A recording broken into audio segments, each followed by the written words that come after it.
జీఎస్టీపై ఎట్టకేలకు పెదవి విప్పారు కబాలి. సినిమా రంగంపై పన్నుపోటు తగదని తమిళనాడు ప్రభుత్వానికి రజనీకాంత్ లేఖ రాశారు. ఇప్పటికే జీఎస్టీపై పోరాడేందుకు సిద్ధమయ్యారు కమల్ హాసన్. జీఎస్టీపై ఇద్దరు నటులు కలిసి పోరాడే అవకాశాలున్నాయి. డబుల్ ట్యాక్స్ కు నిరసనగా మూడో రోజు కూడా తమిళనాట థియేటర్లు మూతపడ్డాయి. పన్నుపోటుతో కోలీవుడ్ తీవ్ర సంక్షోభంలో చిక్కుకుంటుందని ట్వీట్ చేశారు రజనీకాంత్.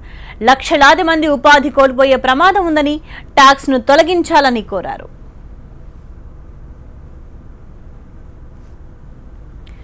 జీఎస్టీపై రజనీ మౌనాన్ని ఇంతకు ముందే ప్రశ్నించారు దర్శక నిర్మాత రాజేందర్.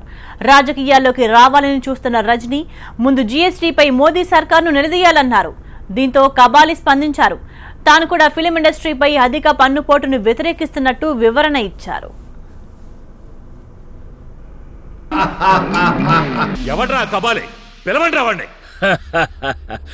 తెలుగు చిత్రాల్లో ఇక్కడ ఘాటు పెట్టుకుని మీసాలు మీద తిప్పుకొని లొంగి కట్టుకుని పాత విలను ఏ కబాలి అని పిలవగానే ఒంగుని వినయంగా ఎస్ బాస్ అని నిలబడతాడే ఆ కబాలి అనుకున్నారా?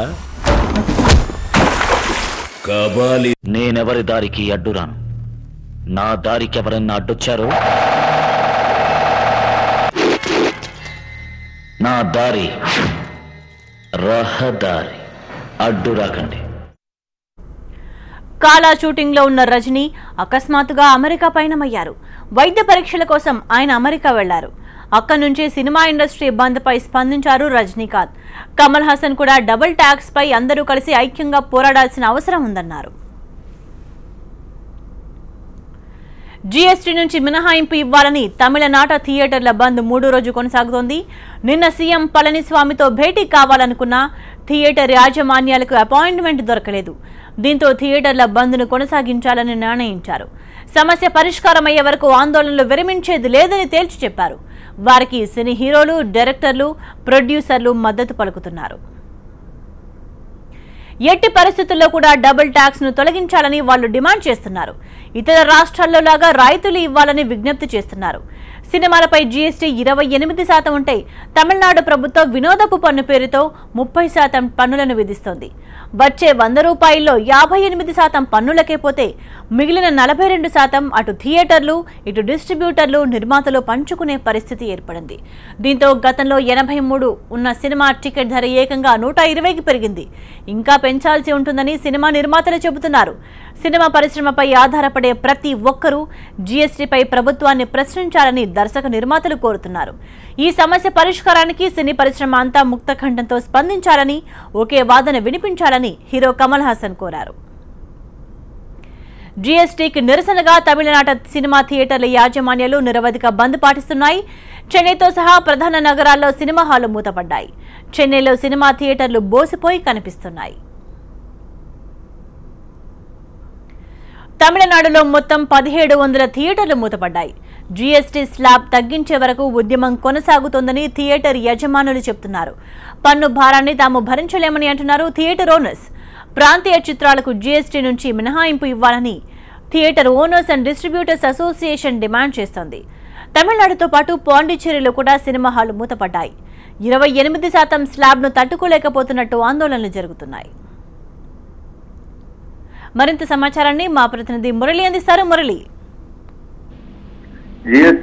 జీఎస్టీ కారణంగా టికెట్ల ధరల పెంపు, అలాగే థియేటర్ యాజమాన్యాలు నష్టపోతున్న అంశంపై మూడో రోజు కూడా థియేటర్ యాజమాన్యాలు చేస్తున్నటువంటి ఆందోళన కొనసాగుతోంది. తమిళనాడు వ్యాప్తంగా ఉన్నటువంటి 1700కు పైగా థియేటర్లన్నీ కూడా మూతపడ్డాయి. ఇవాళ కూడా తమ ఆందోళన కొనసాగిస్తామని ఇప్పటికే థియేటర్ యాజమాన్యాల అసోసియేషన్ కావచ్చు, అలాగే నిర్మాతల మండలి కావచ్చు, ఇద్దరు కూడా ప్రకటించారు. ఇప్పటికే సీఎంతో భేటీ అయినటువంటి నిర్మాతల మండలి అధ్యక్షుడు విశాల్ కావచ్చు, అలాగే థియేటర్ల యాజమాన్యాలు మరొకసారి కూడా ఇవాళ ప్రభుత్వంతో చర్చలు జరపబోతూ ఉన్నాయి. ఇప్పటి వరకు తమ వద్ద ఉన్నటువంటి డిమాండ్లు ఏవైతే ఉన్నాయో వాటిపైన మరొకసారి ప్రభుత్వం పరిశీలించాలని కోరడానికి ఇవాళ సీఎం పళనిస్వామిని కలవబోతున్నారు. రాష్ట్ర ప్రభుత్వం అదనంగా ఇప్పటికే జీఎస్టీ 28% అది అదనపు భారం అని భావిస్తూ ఉంటే రాష్ట్ర ప్రభుత్వం కూడా మున్సిపల్ పన్ను పేరుతో మరొక 30% పన్ను విధించడం, దీనికి తోడు మరికొన్ని పన్నులు కూడా కలిపితే దాదాపు 50% పైగా పన్ను చెల్లించాల్సినటువంటి పరిస్థితుల్లో టికెట్ ధరలు అదనంగా మరింత పెంచితే కనుక ఎవరు కూడా థియేటర్ వరకు వచ్చే పరిస్థితి ఉండదు. కాబట్టి మేమంతా నష్టపోయే పరిస్థితులను వీరంతా ముందు నుంచి చెప్తున్నటువంటి పరిస్థితి ఉంది. ఇప్పటికే కమల్ హాసన్ కూడా దీనిపై స్పందించారు. రాష్ట్ర కేంద్ర ప్రభుత్వాలు దీనిపై ఒక నిర్ణయం తీసుకోవాలి, సినీ పరిశ్రమ నష్టపోకుండా కాపాడాలని కోరినటువంటి నేపథ్యంలో ఇవాళ రజనీకాంత్ కూడా స్పందించారు. ట్విట్టర్ లో ఆయన చేసినటువంటి ట్వీట్, రాష్ట్ర ప్రభుత్వం వెంటనే స్పందించాలి, జీఎస్టీపై కేంద్రంపై ఒత్తిడి తెచ్చి వెంటనే దీనికి ఒక పరిష్కారం చూపాలని కూడా రజనీకాంత్ కూడా కోరినటువంటి పరిస్థితి ఉంది. సో ఇవాళ కూడా మరొకసారి చర్చలు జరగబోతున్నారు. రాష్ట్ర ప్రభుత్వ వైఖరి ఏ విధంగా ఉంటుందో చూడాల్సి ఉంది. రాష్ట్ర ప్రభుత్వం విధించినటువంటి మున్సిపల్ పన్నును రద్దు చేస్తుందా లేదా యథావిధిగా ఉంటుందా, ఒకవేళ ఉంటే కనుక ఎంత మేరకు రాయితీ ఇస్తారనేది కూడా చూడాల్సింది. ఆ తర్వాత మాత్రమే థియేటర్ యాజమాన్యాల నిర్ణయం ఏ విధంగా ఉంటుందో కూడా చూడాల్సినటువంటి. రైట్ మురళి.